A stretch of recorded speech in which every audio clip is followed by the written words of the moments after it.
Hey, how's it going? Mike Dixon, PIAPTK Recordings. I just spent the last few days going through all of my archives and pulling out stuff to sell. You know, every couple of years I pull stuff out because every time I release something, I hold back 6 or 7 copies of it in case something gets lost in the mail or there's a defect or something like that. So put those back, and then after a while, I know that all the defects have dwindled in and out, and the USPS has lost or not lost, and I end up with a few extra copies. So I try to pull those out and put them into the site at the original price, or at least close to it. So I guess this is the second time I've done this video because I forgot to plug in my microphone the last time. So maybe I'll be better at it this time. But I'm just going to do it kind of randomly. All of these should be available on the PIAPTK archive site. It's broken into lathe cuts, pressed records, and test pressings. So anyway, first thing, Little Wings, High Times Go Shine. These were this was part of the Instant Merch Machine from 2018. Basically, Kyle came to Tucson and was doodling on these covers, doing unique artworks, and while I was cutting records in the studio. I think we made maybe 75 of them, and he and I split them. So I got a couple of copies of that left. Let's see.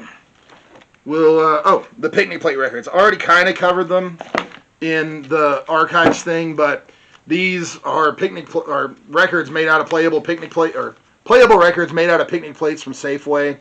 All of the sleeves are letter pressed. I got Benoit Pollard. I got a couple different ones from him. Eli Moore from the band Lake, Olympia Classic. Got Safe, a band that I just happened to see playing a little festival outside of Olympia. Thought they were great, kind of electronic pop band, really good. Let's see. Christmas is a post-punk band from Tucson. From Olympia, featuring Emily Bean Blossom, who went on to be in Ruby Frey. They're really good. This one, you can barely see it because it's just embossed. Markley Morrison from Laser Zeppelin didn't put any ink on the letter pressing thing, so it just pressed holes into the paper. See, Poison Control Center, fantastic sort of indie pop band from Iowa. R. Stevie Moore, this is the first time that I worked with him, I think. I don't really work with him anymore. Politically, he's not really up my alley anymore. But music was fantastic, and I had a good time working with him while I did. But that was an R. Stevie Moore. I got a few copies of that for sale. All right. So I have, this is a Scott Garrett from Silver Scooter. It's a double gatefold 7-inch.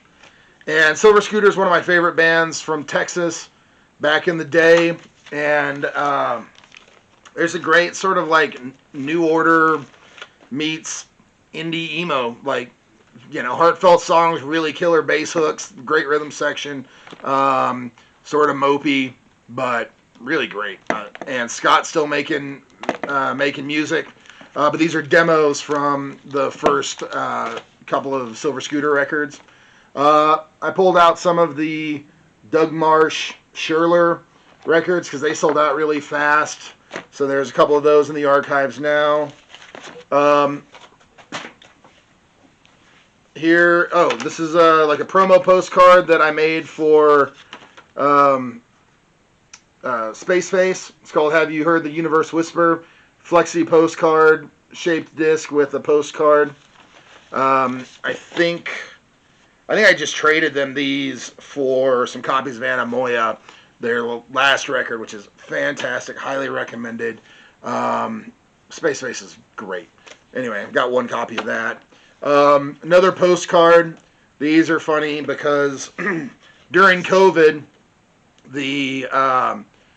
all of the pressing plants were backed up. Like we had some pretty awful luck, and I thought that Jinx Protecting was going to be shipping, So I went ahead and did a pre-order, and then the pressing plant I don't remember what the deal was, but they sort of dropped the ball, and it turned out to be like 5 or 6 months before we finally got the record. So somewhere in between there, I made these DIY shitty postcards with my my incredible Photoshop skills, and made a postcard picture disc, or I'm sorry, a postcard flexi disc, and sent them out to everybody that had pre-ordered. Can't remember how many I made, 50 or 60 or something, but everybody got one for free, not even knowing that it was coming. This is in the pressed records. This is Cassie Stone for the Painfully Alone instrumental segments that he recorded to be used for a independent film called Stay the Same, Never Change. Got a copy of that. Eric Slick handmade these covers for a tour. You Became the Light. Here is a lenticular picture disc that as it turns changes color. This is Brianna Morella, fantastic old friend from Olympia, really incredible musician, sort of very Bjork-esque. When you see her, you never know what she's going to do. It could be all vocal looping. It could be electronic synthesizer stuff. It could be... she's out there and really great. Highly recommend looking into her. Simon Joyner. This was Pocket Moon. A couple of demos off of that record. Each one of them's signed by Simon. Oh yeah, here's another Simon record. Last Train to... Train to Crazy Horse. It's a picture disc. Transparency picture disc. Here's Ruby Frey. This is Emily Bean Blossom from Christmas. This is really great. She's incredible. Here were some little 6-inch flexi squares that I made for Golden Boots and Gene Tripp when they toured, I think, Europe together. Germany and France. There we go. There's a couple different versions. I found these red transparencies that I thought were really cool, but I only had 30 or 40 of them, so we made some on black too. Black and white. Let's see. Oh. Floating Action in Great Lakes. I think this is one of the first times that I worked with Floating Action before I started releasing the records. Might have been after the Research record, I'm not sure. But it's just two bands that I really liked, and I said, hey, guys, want to do a split together? And so Great Lakes made these covers, Floating Action made these covers, and, just kind of did it so that bands get to know each other. And they both really killed it on the art. I got one each of those for sale. So here's a little Easter egg.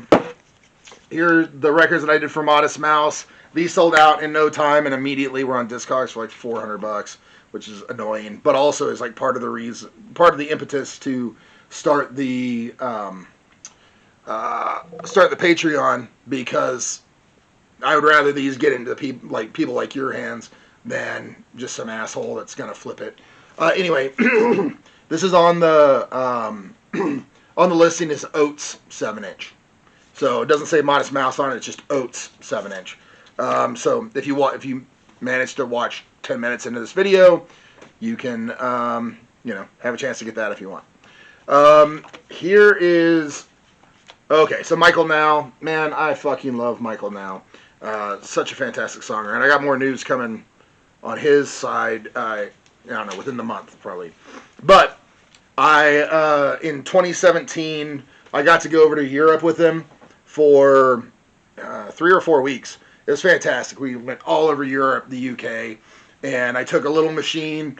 After the show was over, we'd kick everybody out, and there would be 5 people that had bought a private encore ticket.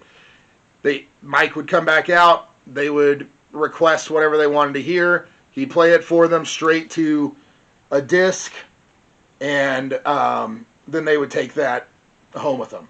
And it was, specific for them. So in order to sort of help finance that, I sold a bunch of these sets that had 4 songs, which I think ended up as part of the Load EP that he released digitally. But each one of them was a different color scheme of marble dip paint, which my daughter and I did. And then people paid $60 for this set, but then after I had some left over and I was selling them for $10, which I thought was kind of a ripoff for the people that had bought, ahead of time. And so I made, where are they? Oh, they're in here. I made some bonus discs that I shipped to everybody that had songs that were recorded on the tour. I think I might do a longer episode on this one of these days. But anyway, so here's one that Mike signed to me on the last day, and the very last song of the entire tour was In the Summers When You Really Know by Jets of Brazil, which Mike and I are both huge Jets of Brazil fans. So I had heard him playing something, and we sort of started bonding on that.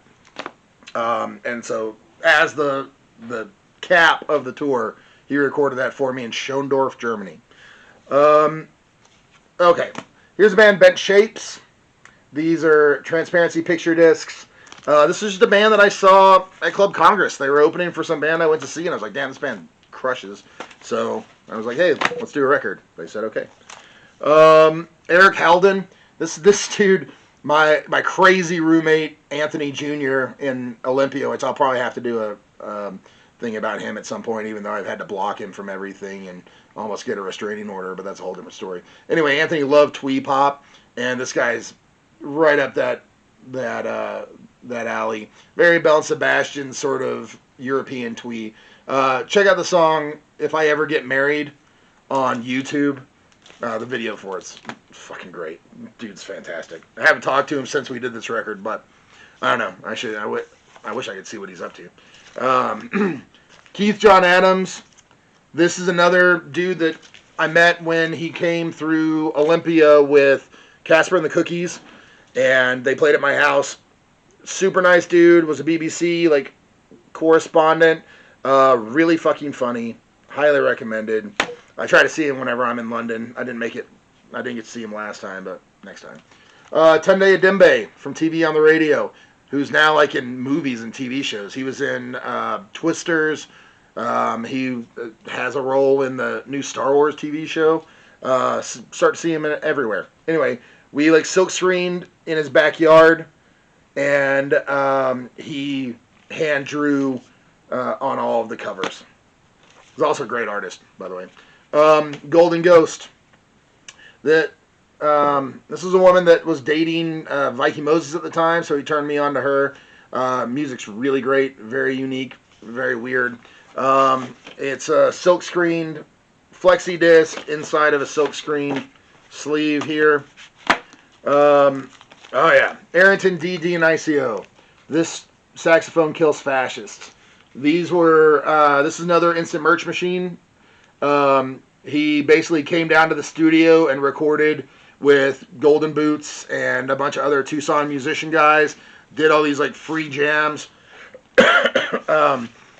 straight to Lathe, and then he hand painted all of the covers. And Arrington sells his artwork for a lot of money. This is a way to get not only a unique art piece, but also a unique audio piece, because every one of them's different. They're all recorded to the lathes. Anyway, highly recommend you check those out. Little Birds. This is a band that played my South by Southwest party. Became friends with them. Brooke is actually, I think, still a Patreon subscriber, or she was. But they're fantastic. She's a great artist as well. I don't know if you can see this. There's a cat reaching for a bird that's embossed across the whole thing, and then she silk screened it. And the songs are fantastic too. I only have one copy of that left. Here is Southerly, Desolation Row. Desolation Low, sorry. I was thinking of the Kerouac poem. But anyway, Desolation Low. I used to tour with Chris Krieger, Southerly, all the time in the summertime when I was a high school teacher and single, had nothing going on. So, had spent a lot of good times with Southerly. Had a lot of fun with that guy. Now I think is just basically laying low at home in Portland, working for Monkey Presents. Okay, so this is a funny one that is not for sale, but I thought I'd show you anyway. This is a Lou Barlow 7-inch that he drew penises all over. I also have a weird wooden wand thing with there's a test pressing where he drew a Ninja Turtle with 666 on his hat band and a big dong hanging down. Weird boys and their penises, I guess. Yeah, I don't know. I don't actually have any more of these, but this is the floating action water line. It came with the Patreon copy of the last record, the self-titled record that I reissued. Here's another hand-drawn one. This is Mark Matos, Sonny Santos, Sun T, New Weird America, like New Weird West, I guess is his thing. And he hand drew all of these. Good dude, lived in Tucson for a long time. I think now he's in, last I heard, he was in Flagstaff, but he's one of those guys that changes his phone number 4 times a year, and he'll drop out of nowhere, and then you'll see him on the street in Ohio randomly. Fantastic dude, though, Mark Matos. Claws Across America. This was a weird 6-inch. So Dimitri Manos and Ben Schneider, both from Golden Boots, and a million other bands in Tucson, had this goofy band called Crab Legs. And one day they got a cease and desist letter from a pop punk band in, where were they? South Dakota or something? And, like, obviously these doofy kids that were writing this cease and desist, but trying to be professional, or trying to act like they were lawyers. It was ridiculous. And then you, like, went and looked at their band camp, and they had, like, 2 supporters. They're like, and so Demi's like, well, what should we do? Should we just tell them to, fuck off? And I was like, no, we should just kill them with kindness and say, hey, let's do a split. And so Crab Legs changed their name. I don't know, maybe they were already K with a Z, but anyway, we killed them with kindness, offered to do a split. Then they came to Tucson, and the 2 Crab Legs played together, and it was good. They're nice dudes. This is Justin Stenz, who was a drummer for Dr. Dog for a long time.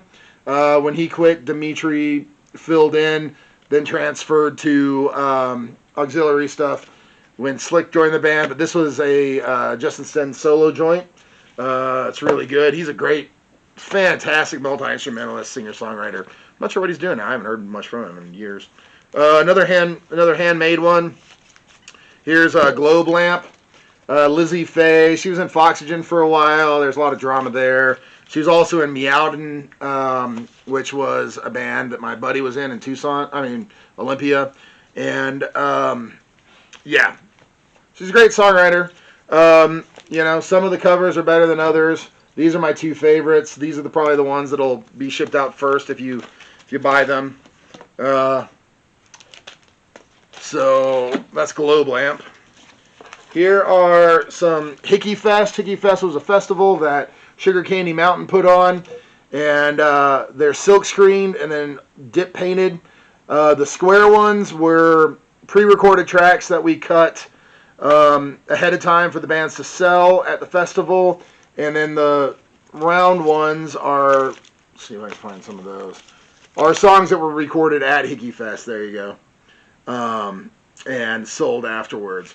Lots of great bands. Bill Baird, F-Pod, B-Pod. Check out F-Pod, B-Pod, man. They're fantastic. It's Sean who's occasionally a guitar player in Sugar Candy Mountain, but he does his own thing, and his music is really cool. One of these days I need to do a record with him and for him because he's great. Blank Tapes.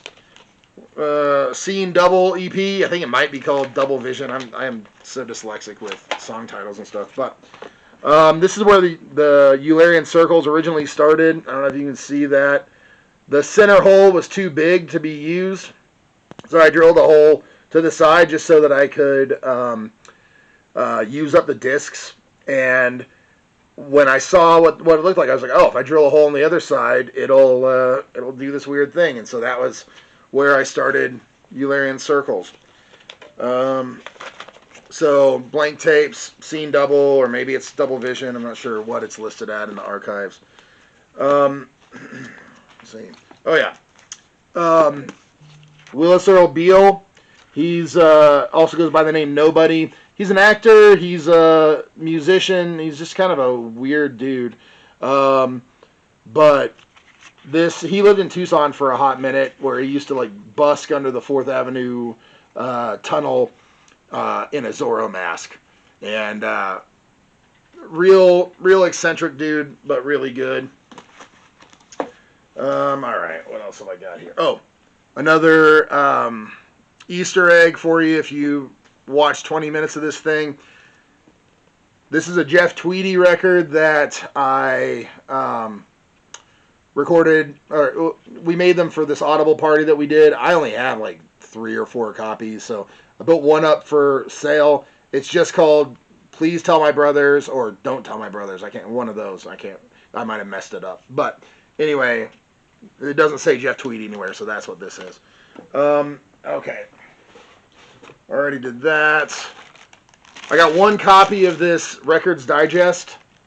This is I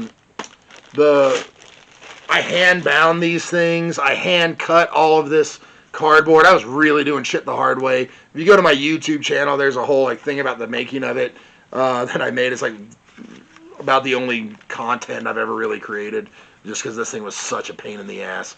But it's I don't know. It's one of my favorite things that I've ever done. They only sold like 12 or 13 of them because it was really early days for PIAPTK.